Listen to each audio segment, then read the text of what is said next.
और अगर तुम्हें ये भ्रम हो कि एकांत में आसन लगाकर ध्यान लगाने से भगवान की प्राप्ति हो जाती, तो बगुला बहुत एकांत में जल में खड़ा होकर एक टांग केवल ध्यान लगाता है, लेकिन मछली का, भगवान का नहीं, तो उसका उद्धार हो गया क्या? ये तुकाराम जी की बात है। अगर तुम्हें ऐसा भ्रम हो गया हो कि कोई एकांत गुफा हो, घुस जाऊं बस वहां भगवत प्राप्ति हो जाएगी, तो चूहा और सांप रात दिन बिल में रहते हैं, इनको भगवान की प्राप्ति हो गई क्या? तुकाराम जी से जब प्रश्न किया गया कि क्या गृहस्थाश्रम में भगवान की प्राप्ति ऐसे हो जाएगी जो विरक्तों की हो जाएगी, बहुत ध्यान से सुनिए, सिद्ध संत है, वो कह रहे हैं कि पागल मत बनो, भगवान की प्राप्ति भगवान के भजन करने से होती, वो गृहस्थी में भी हो जाएगी। अगर तुमको लगता है कि वन में रहने से भगवान मिल जाते हैं, तो हिरण को मिल जाते, खरगोश को मिल जाते, बाघ को मिल जाते, सब ब्रह्म प्राप्त हो जाते। अगर तुमको लगता है कि एकांत में ध्यान लगाने से मिल जाते, तो बगुला जल में खड़ा होकर एक टांग केवल ध्यान लगाता है, लेकिन मछली आई गट्ट से खाया फिर शांत खड़ा है, बगुला को नहीं मिला। फिर कहते हैं कि एकांत गुफा में घुसने से भगवान मिल जाते, तो चूहा और सांप बिलई में रहते हैं रात दिन, उनको भगवान मिल जाते। तो इसलिए हम तुमसे कह रहे हैं कि ये ची चपड़ की बातें छोड़ो। तुकाराम जी कह रहे हैं घर में विट्ठल का मंदिर बना, घर को ही विट्ठल का मंदिर बनाओ, ठाकुर विराजमान करो, आप सेवक हो जाओ, बढ़िया भोग लगा के पाओ, नाम कीर्तन करो, कथा वार्ता करो, अपने कर्म को भगवान को अर्पित कर दो, भगवान की प्राप्ति हो जाएगी। बहुत सहज है गृहस्थ में भगवत प्राप्ति करना।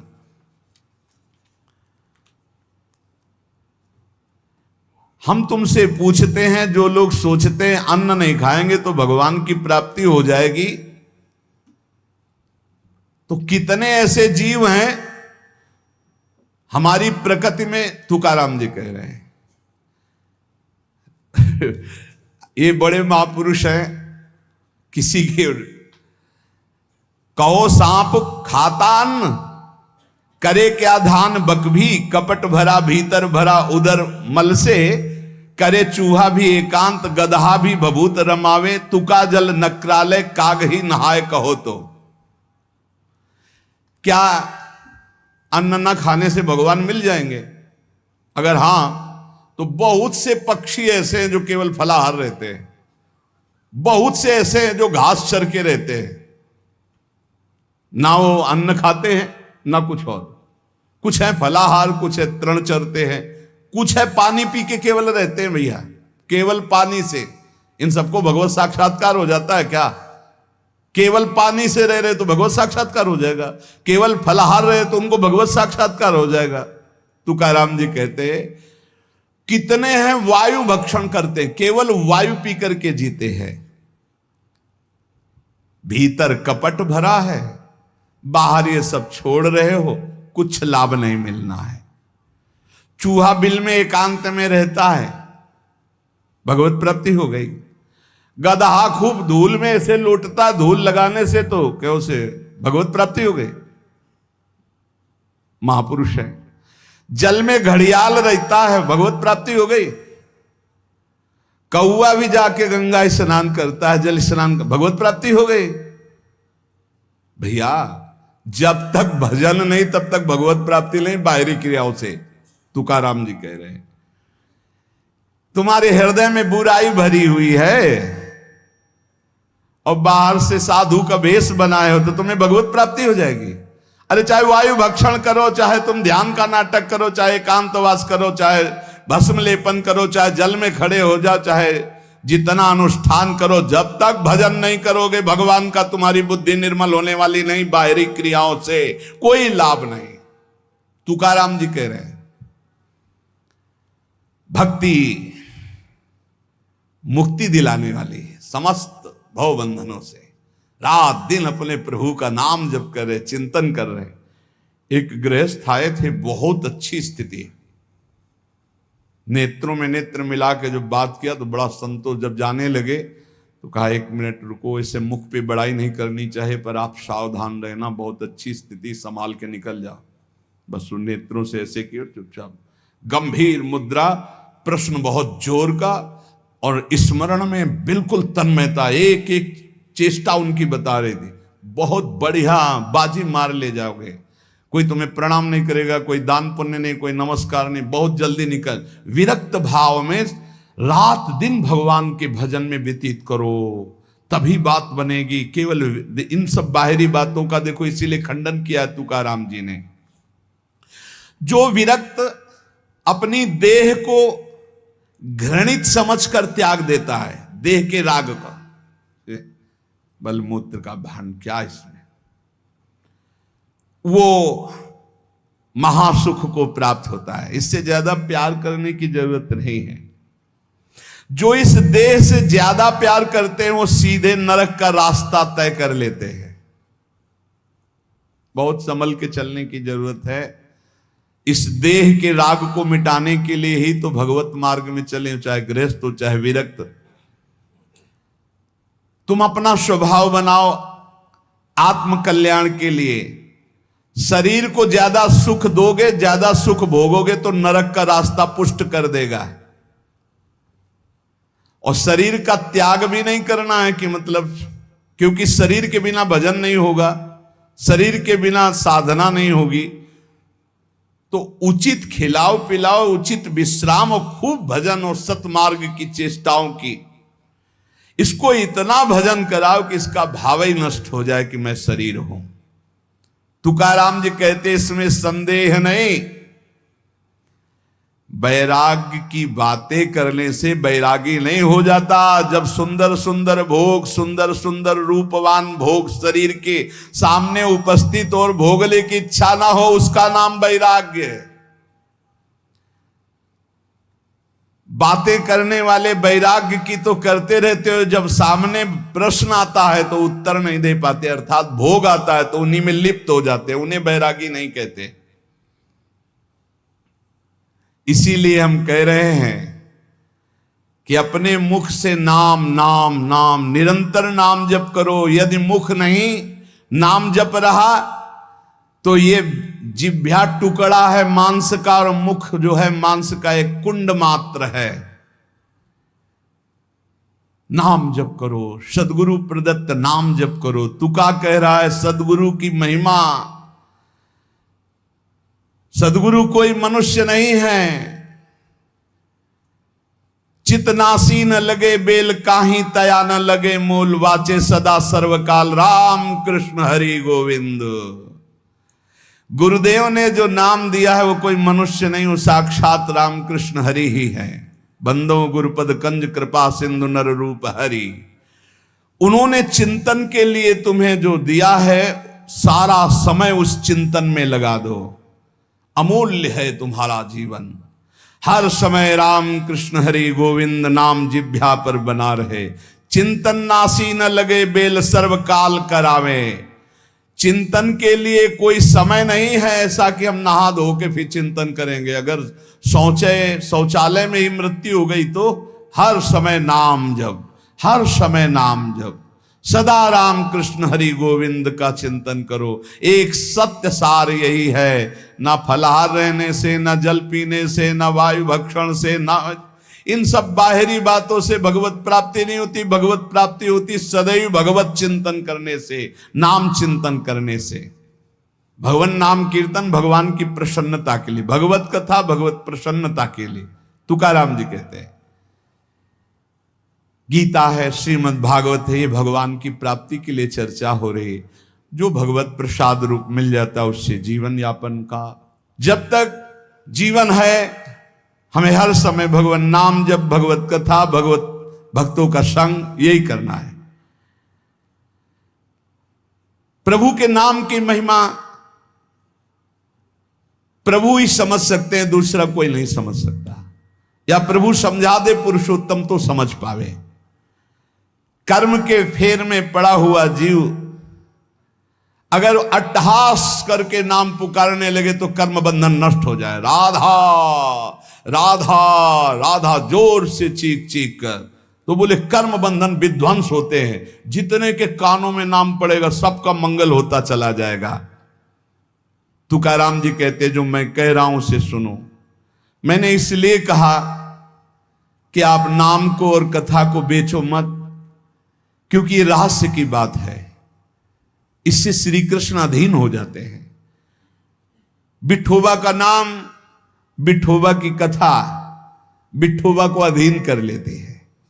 महापुरुषों के वचन समझने हैं। जैसे सत स्त्री के अधीन उसका पति हो जाता है, उसके आचरण, उसका व्यवहार अपने पति को अधीन कर ले, ऐसे सद्भक्त भगवान को अधीन कर लेते हैं। यहां तुकाराम जी भगवान की अधीनता के लिए कह रहे हैं, तुम अपने परमार्थ को खो मत। तुकाराम कह रहे हैं धन के अधीन हो जाना, काम के अधीन हो जाना, नरक की यात्रा करना है। इसलिए विठोबा के अधीन हो जाओ, रात दिन नाम कीर्तन करो, तुम्हारी वांछा पूर्ण हो जाएगी, तुम्हारी मनोकामनाएं पूर्ण हो जाएंगी। मदारी का बंदर वैसे नाचता जैसे मदारी नचाता है, ऐसे उमादार जो सिद्ध की नाई सबई नचावत राम गोसाई। उनसे प्रार्थना करो, तुम्हारा नाचना बंद हो जाएगा माया का, दूसरा कोई नहीं रोक पाएगा, क्योंकि इस नाचने का रिमोट उन्हीं के हाथ में। मामे वे प्रपद्यन्ते माया में ताम तरंती थे। कभी भी उपासक भेद मत में पढ़कर तर्क वितर्क न करे। हरि हर सब एक हैं, हरि हर सब एक हैं। जैसे पीछे कहा था ठाकुर ठाकुर सब एक है, संत संत सब एक। और जो संतन का सेवन करे सो जागे शुद्ध विवेक। ऐसे यहां कह रहे तुकाराम जी के हरिहर में भेद नहीं है। जो भेद फैलावे, लड़ाई झगड़ा करे, ऐसे से दूर रहना। मिठास में चीनी है, चीनी के खिलौने बने हैं। एक सवार बना हुआ है, एक घोड़ा बना हुआ है। दोनों में चीनी क्या कम है क्या? बराबर चीनी है। चाहे घोड़े से शुरू करो तो मिठास, सवार से शुरू करो। दीपावली में आते ना बने, ऐसे ही चराचर जगत में सेवक स्वामी बना, वही सच्चिदानंद है। हरिहराम भेद नाही नका करुम वाद, एक एकाचे हृदयम गोडी साखे रेचे ठाई। जहां हरिहर में कोई भेद करके निंदा करने लगे, वहां से कान में अंगुली डाल के चल देना चाहिए। एक ही ये परम तत्व है। ये झूठ मूठ अज्ञानी जन बहस करते रहते हैं। इनके हृदयों में बिल्कुल भगवदानंद की मिठास नहीं है। इनकी बातें नहीं सुननी चाहिए। भेद करने वालों की दृष्टि में जो माया का पर्दा लगा हुआ है, भक्तों की दृष्टि में वो पर्दा नहीं होता। वो बेपर्द देखते हैं कि सर्वत्र एक ही भगवान विराजमान है। जो सर्वत्र एक ही भगवान विराजमान ऐसा मान लेते हैं, उनके आगे पीछे दाएं बाएं भगवान की रक्षा शुरू हो जाती है। ध्यान रखना। जो सर्वत्र अपने भगवान को देखते कि सब रूपों में मेरा ही भगवान है, तो कह रहे देवु उभा मांगे पुंडे उगवी कोंडे संकटा। कोई संकट उसे छू नहीं सकता। चारों तरफ से भगवान की सुरक्षा रहती है उस भक्त के जीवन में। विश्वास करो इस बात पर, चारों तरफ से भगवान सुरक्षित रखते हैं। और जो सदैव संतों का स्तवन करके भगवान का भजन करता रहता है, उसमें कोई ऋण नहीं रह जाता। यह भी एक प्रश्न आया था कि देव ऋण, ऋषि ऋण, मातृ ऋण, पितृ ऋण, इनसे कैसे ऋण हुआ जाए। क्या कह रहे हैं तुकाराम जी?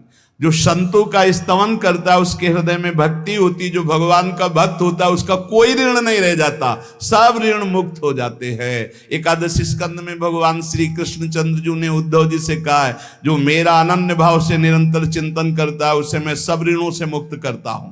देव ऋण, ऋषि ऋण, पितृ ऋण, मातृ ऋण, इनसे उऋण होने के लिए प्राणपन से श्री हरि के चरणों का चिंतन करो। जैसे जैसे कोई भगवान का ध्यान करता है,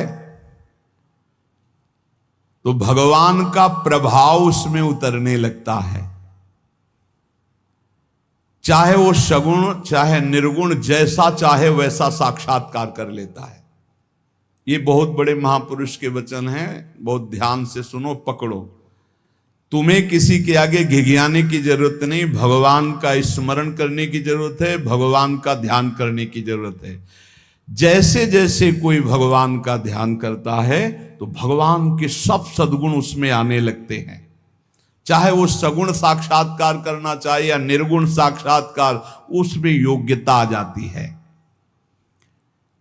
ज्ञाने विठ्ठल ब्रह्मो नवे त्वाचे बोलो नाई कावे। महाराष्ट्र भाषा में कहते हैं मेरे तो सर्वस्व ब्रह्म विठ्ठल भगवान है, तुकाराम जी कह रहे हैं। अब मुझे किसी की बात सुनने की जरूरत नहीं है कि ब्रह्म कौन है, मेरे तो विठ्ठल ब्रह्म है। जो वाणी से अगम्य है मैं उसकी स्तुति क्या करूं, वेद भी जिसकी नेति नेति कह के चर्चा करते हैं मैं उसकी क्या चर्चा कर पाऊं। पर मेरी वाणी को नशा हो गया है उनकी चर्चा करने का। आहा, मेरी वाणी को नशा हो गया, बिना उनकी चर्चा किए, बिना कीर्तन किए, बिना गुण गाए हमें चैन नहीं पड़ सकता। कोई ना हो तो ठाकुर जी को श्रोता बना के सुनाने लगो, ऐसा नशा होना चाहिए। सुनो, अपनी चर्चा आप ही सुनो, ठाकुर जी के सामने बैठ जाए और वाणी लेकर उन्हीं की चर्चा उन्हीं को सुनावे। संसारिक आदमी कर्मेंद्रियों से प्रेरित होकर कर्म करता है, वासना से प्रेरित होकर नाना प्रकार के सुख दुख भोगता है। पर हम कायिक, वाचिक, मानसिक केवल अपने विठ्ठल के लिए कर्म करते हैं, ये बात समझो। संसारिक आदमी कर्मेंद्रियां भाग रही भोगों की तरफ, कर्म करता है, पाप या पुण्य, सुख या दुख भोगता है। लेकिन भक्त कायिक, वाचिक, मानसिक अपने प्रभु को सामने रख करके चेष्टा करता है और उसका कोई ठौर ठिकाना प्रभु के सिवा कोई है नहीं। और प्रभु आनंद सिंधु है, वो हर समय आनंद में मस्त रहता है। कहीं किसी और का प्रयोजन नहीं रह गया है। तुकाराम जी के सब जगह विठ्ठल तू मुझे दिखाई दे रहा है। तन, वाणी, मन ये सब तेरे चरणों में अर्पित हो चुके हैं। भगवान अब मेरा कुछ नहीं बचा, केवल आप ही मेरे बचे हो। ये हम लोगों के लिए आदर्श वचन है, हमें ऐसा होना है। प्रभु के सिवा हमारा कोई नहीं। अभ्यास बल में बहुत बड़ी ताकत है। अभ्यास बल हो जाए तो व्याघ्र और सर्प को भी अधीन किया जा सकता है। व्याघ्र बाघ को और सर्प को अभ्यास बल। देखो, जो बचपन से अभ्यास करवा लिए सिंह आदि का, तो ऐसे बछड़े की तरह हाथ फेरते हैं, साथ खेलते हैं, कोई फर्क। सांप पकड़ने वाले जो सर्प मित्र होते हैं, इतना बड़ा अभ्यास कि बड़े से बड़े विषैले सांप को 5 मिनट में अपने वश में करके, व्याघ्र और सर्प को अपने वश में किया जा सकता है। अभ्यास से विष को पचा लिया जाता है। जब उड़िया बाबा ने सुना कि एक महात्मा 10 ग्राम संख्या जहर रोज खाते हैं, तो उनका इसमें तो 10 आदमी मर जाए, ऐसा हो ही नहीं सकता। तो उन्होंने कहा महात्मा है तो उनका पता बताइए, मैं जाऊंगा। उड़िया बाबा वहां गए, महात्मा से कहा आप 10 ग्राम संख्या जहर रोज खाते हैं? उनका हाँ। बोले मैं देखना चाहता हूं, क्योंकि विश्वास नहीं होता, 10 ग्राम में तो 10 लोग मर जाएंगे। शाम के 4 बजे उन्होंने डाला सिलबट्टा में 10 ग्राम तौल करके जहर, संख्या जहर, जैसे धतूरा होता है ऐसे संख्या, उसे पीसा और पीस करके पूरा धोकर खप्पर में डाला और बस पी गए। महात्मा आए तो आश्चर्य की बात है। बोले तो रोज हम पीते हैं। तो बोले 10 ग्राम कैसे? तो बोले अभ्यास, पहले दिन एक बीज लिया था, ऐसे घस के चाटा, नशाया, कई दिन उसी बीज को घसकर चाटते रहे, फिर एक बीज, फिर धीरे धीरे आज 10 ग्राम पचा लिया। तुकाराम जी कह रहे हैं अभ्यास का बल करे तो व्याघ्र और सर्प को वश में कर ले। तो मन को वश में नहीं किया जा सकता, इंद्रियों को वश में नहीं किया जा सकता, अभ्यास से किया जा सकता है। अभ्यास योग युक्त ने चेतसा नान्यगामिना। अभ्यास से हम विष को पचा सकते हैं। अगर हम रोज भगवत कृपा से अपमान को पचाना सीख जाएं तो बड़े से बड़े अपमान को भी, निंदा को भी मुस्कुराते हुए सह सकते हैं। अभ्यास से वेदों का अर्थ समझ लिया जाता है। वेद पाठ का अभ्यास करो, धीरे धीरे वेद अर्थ समझा। इसलिए कुछ दुष्कर नहीं है, तुम अभ्यास में आओ। मेरा भजन में मन नहीं लगता, अभ्यास करो। अभ्यास में तुम जितना आगे बढ़ोगे उतने ही उच्च अवस्था को प्राप्त हो जाओगे। अभ्यास में बहुत बड़ी दम है। अभ्यास, एक एक कदम बढ़ाते चले जाओ। अभ्यास, एक एक इंद्रियों पर विजय प्राप्त करते चले जाओ। अभ्यास असाध्य को भी साध्य कर दे। इसका कारण तुका कहता है कि अभ्यास भजन का कर लो तो आप सिद्ध हो जाओगे। अभ्यास से सब कुछ हो जाता है।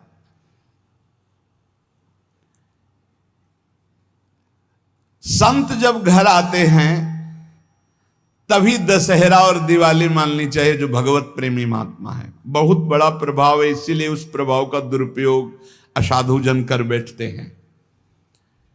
मूर्तमान परम पवित्रता और तीर्थ चलकर आज आ रहा है, ऐसा अनुभव होता है जब संत आते हैं।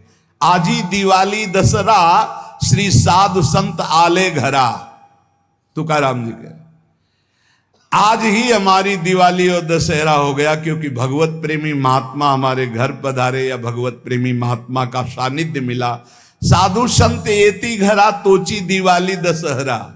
हमारे लिए उत्सव है जब भगवत नाम जापक भगवत प्रेमी महात्मा आए, उनका चरणोदक लिया, उनकी वंदना की और बैठ करके उनसे हम भगवत चर्चा की। ऐसे जो भक्तजन हैं उनके संग का परिणाम क्या होता है कि भगवत साक्षात्कार के लिए छटपटाहट पैदा हो जाती है। जैसे जल से मछली को निकालो तो विकल होकर तड़पने लगती है। जीवना वेगली मासूली तुका तैसा तलमली। जैसे जीवन के लिए मछली जल के लिए तड़पने लगती है, बाहर हटा दो, ऐसे सत्संगी का जीवन तड़पने लगता है भगवान की प्राप्ति के लिए। तभी माना जाएगा सत्संग हुआ है। सत्संग का ये फल है। बड़े भाग पाइप सत्संगा, बिना प्रयास होई भवभंगा। संत आधि देवा मग। अगर एक तरफ बड़े बड़े देवता खड़े हो, एक तरफ संत खड़े हो, तो पहले आराधना किसकी करनी चाहिए? तो बोले देव सरावे परते संत पुजावे आरते। पहले संत सेवा, बाद में देव पूजा। जैसे लब्ध्वा जन्म मर प्रार्थ्यम मानुष्यम, ये मनुष्य जन्म जो प्राप्त हुआ है इसकी सार्थकता भगवत प्राप्ति है। ये देव आराधन से नहीं होगी, ये संत आराधन से होगी, जो भगवत प्रेमी महात्मा है। नरदेह का ऐसा ऊंचा स्थान है कि इससे ब्रह्म सायुज्य प्राप्त कर सकते हो, जो अत्यंत कठिन है। नरदेह की स्तुति बड़े बड़े देवता करते हैं, इसलिए तुम्हें वही नरदेह प्राप्त हो गया है। तुकाराम जी कह रहे हैं तुम सच्चिदानंद पदवी को प्राप्त करने के लिए सच्चिदानंद में डूबे हुए किसी संत महात्मा के मिलन की आकांक्षा करो। भगवान से प्रार्थना करो कि मुझे अपने प्रेमी संत का सानिध्य दे दो। उनकी कृपा दृष्टि से आपका मार्ग खुल जाएगा सायुज्य मोक्ष का। इस लोक को देखो, लोगों की क्या दुर्दशा है। देह मिलने पर भी क्या धन्य हो रहे हैं क्या? नहीं। तो जो विट्ठल के दास हुए वही धन्य हुए। जो विट्ठल विट्ठल ऐसे कहते आयु व्यतीत कर रहे हैं, वही सच्चिदानंद पदवी को प्राप्त होते हैं। तुका कहता है मानव जीवन में तू भजन कर ले, बिना भजन के कुछ सार्थक नहीं जीवन। देखो ना भगवान कितना प्यार करते हैं। रीछ बानर कौन सी पवित्रता धारण करते हैं, लेकिन भगवान वृक्ष के नीचे बैठे और ऊपर डाल पे। प्रभु तरुतर कप डार पर ते किए आप समान। ग्वाल बाल अपने मुख की छाछ भगवान के मुख में डाल रहे सखा मंडली। देखो ना प्रेम हमारे विट्ठल का। तुकाराम जी कह रहे गोलियांची ताकि पिरे कोड़ पोरे चांगली। ग्वालों के मुख की छाछ पी रहे, तभी तो ब्रह्मा जी को मोह हो गया। ये भगवत प्राप्ति कोई कठिन नहीं, बस चौपड़ का खेल समझ लो। चूक गए तो गोटी मारी जाएगी, गोटी मारना भवबंधन में फंस जाना, गोटी निकाल ले गए जीवन मुक्त हो गए। चौपर का खेल। सारी जी मरी झूठी बाती सारी, बद्ध मुक्त वारी बातकारी। कोई जीवन मुक्त होना कठिन नहीं है। लूडो का खेल, चूक गए तुम्हारी गोटी मार दी गई, और सावधानी से अपने अंक को गिनकर गोटी को बचाते हुए निकल गए, जीत गए, जीवन मुक्त हो गए। नहीं गोटी मार दी जाएगी, खेल है एक ये। सारी वही गोटी, सारी मारी गई, सब झूठा हो गया, खेल बेकार हो गया, हार गए। और सारी मारी नहीं गई, निकल गए तुम तो मुक्त हो गए। खेल रखा है भगवान ने। तुकाराम जी से पूछा गया, क्या गृहस्थाश्रम में जैसे विरक्त को भगवान मिल जाते हैं ऐसे मिल जाएंगे? तो उन्होंने कहा, पागल बनने की जरूरत नहीं है। ये बात दिमाग में बैठालने की जरूरत नहीं कि बन बन भागने से ही भगवान मिलते हैं। अपने लोगों के भाग्य में ये मार्ग लिखा था, पर हम आज भी अनुभव करके ही कहते हैं। जो आज दुर्दशा देख रहे हैं, उस दुर्दशा से हम कह रहे हैं कि घर में रहकर धर्म पूर्वक आचरण करते हुए भजन करने से बहुत लाभ मिलेगा। विरक्त मार्ग बहुत ही मतलब आग पे चलने का मार्ग है, खिलवाड़ नहीं है। आप ये समझ लो, खिलवाड़ नहीं। सफीपुर एक गंगा किनारे स्थान है, तो वयोवृद्ध महात्मा सन्यासी रहते थे। तो उनके घर के कुछ लोग गुड़ और ये सामग्री लेके गए, तो उनका गंगा जी में डाल दो या किसी और को दे देना। नहीं, मुझे आपका एक भी अन्न का टुकड़ा नहीं, मैं विरक्त हूं, आपका सेवन नहीं कर सकता। और आप यहां से कुछ एक भी टुकड़ा लेने की सोचना मत। आप ऐसे खरे स्वभाव वाले संतों को देखा कि अपने विरक्त मार्ग के पंथ के जो नियम हैं वो बड़े कट्टर भाव से निर्वाह करने वाले। आज समझे में नहीं आता, हमसे चूक हो जाती है। तो जो हमें विरक्त मार्ग से चलकर लाभ मिलना था वो नहीं मिल पाता। श्री तुकाराम जी कह रहे हैं, वन में यदि भगवान होते तो हिरण को भगवान मिल जाते। तुकाराम जी की वाणी है। खरगोश को मिल जाते, बाघ को मिल जाते, ये सब भगवत प्राप्त हो जाते। देखो, जब आनंद मिलेगा तब मन पंगु हो जाएगा। जैसे भौरे में बहुत बड़ी ताकत है कि चाहे जितना मजबूत काठ हो, वो बड़े मौज से खेलते खेलते उसमें छेद कर देगा। जब कमल की पराग वृत्ति में वो पहुंचता है तो थोड़ा सा भी पराग को धक्का न लगे, शांत होकर बैठ जाता है। चाहे जीवन खोना पड़े, वो कमल की पंखुड़ी को नहीं काटता। ऐसे उदाहरण दे रहे, ऐसे ही तुम्हारा मन तब तक उद्दंडता करता रहेगा जब तक भगवत सुख नहीं मिलेगा। और जिस दिन इसे आनंद मिला, भगवद आनंद, ये बैठ जाएगा, इसका अस्तित्व खत्म हो जाएगा, ये बैठ जाए। निज सुख बिन मन होई कि थीरा, बिना आत्मानंद का अनुभव मिले मन स्थिर नहीं होगा, शांत नहीं होगा, विश्राम नहीं पाएगा। भौरे का दृष्टांत देकर के मन को समझा रहे कि मन भौरा है, भटक रहा है विविध भोगों में, बड़ा मजबूत है, बलशाली है, लेकिन ये तभी निर्बल बनेगा जैसे भौरा कमल में आ जाता है तो वहां अपना बल खो देता है। ऐसे ही श्री हरि चरणारविंद, हरि नाम, भगवद आश्रय, भगवत भक्ति, इसी में मन आनंद को प्राप्त होगा। तो आपको कहीं भागने की जरूरत नहीं। आपने सुना कि जंगल में भागने से क्या होगा, जल पीने से क्या होगा, फलाहार रहने से क्या। शांति से अपने घर को ठाकुर जी का मंदिर मान लो, खूब नाम कीर्तन करो, भगवत चर्चा करो, भगवान का सुमिरन करते हुए जीवन व्यतीत करो। इधर भी सुखी, परलोक में भी सुखी। किसी से आशीर्वाद मांगने की जरूरत नहीं, दौड़ने भागने की जरूरत नहीं, हाहाकार मचाने की जरूरत। ये बहुत आनंद का जीवन है मानो दे। बस सुलझ जाओ, शांत हो जाओ, जहां तुम हो वहीं सब ठीक है। जो मिल जाए, रूखा सूखा फल है, अन्न है, जल है, जो मिल जाए प्राण पोषण करो, भगवान का चिंतन करो, सद आचरण करो, बड़ा आनंद में जीवन होगा। लेकिन आनंद से जीने के लिए असद आचरण करते हो, पापाचरण करते हो, आनंद की खोज में। कहां पापाचरण में आनंद है? इसलिए सद आचरण में आ जाओ, भगवद आश्रित हो जाओ, खूब नाम जप करो। भगवान मंगल भवन है, इस गेम से निकाल देंगे। बहुत बड़ा एक गेम है, बहुत बड़ा गेम है। जीतते जीतते हार जाओ, हारते हारते जीत जाओ। तो हम तो जीत गए। नागरी दास ही जन्म जितायो, बलिहारी बलिहारी हमारी सबही बात सुधारी। कृपा करी श्री कुंज बिहारी, और श्री कुंज बिहारी हमारी सबही बात सुधारी।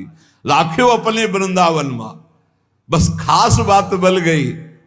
नहीं, आप क्या समझते हो? हाहाकार मचा हुआ, तांडव मचा हुआ है माया का। ये तो धाम है, इसके प्रभाव से आप बिल्कुल शांत आनंदमय हो। धूल भरी आंधी दूर से निकल रही।